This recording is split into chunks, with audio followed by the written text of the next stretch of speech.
Բա ինչու նրանք հանձնվեցին, ինչու նրանք գնացին,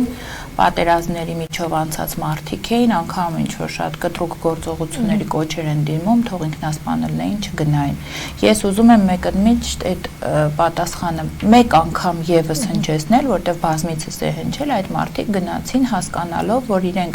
իրենց մատաղ են անում 120,000 իրենց հայրենակիցների կյանքը փրկելու համար։ Բաքվի իշխանությունների կողմից դրվել էր պայման, որ նախագահները ռազմաքաղաքական ղեկավարությունը կհանձնվեն եւ այդ դեպքում նոր կբացվի Հաքարիի կամուրջը եւ կիսասոված մարդիկ, եթե ոչ սոված, հյուծված մարդիկ, ովքեր 9 ամիս շուրջ 10 ամիս մաքարեցին իրենց հողը պահելու համար, օրուկես հերոսական պատերազմ տվեցին, այդ մասին վկայում են ադրբեջանցիների կորուստների թիվը իրենց իսկ կողմից հրապարակված,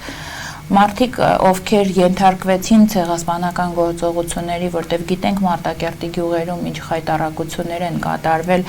անչափահաս երեխաների եւ տարեցների հանդեպ, անգամ եթերում ես այս վերջերս հնչեցնում եմ, բայց ինքս ինձ վատ եմ զգում այդ տեսարանները նկարագրելուց, որ երեխաների թևեր են պոկե, փայտեր են խրել տարեց տատիկների վրա, ինչ որ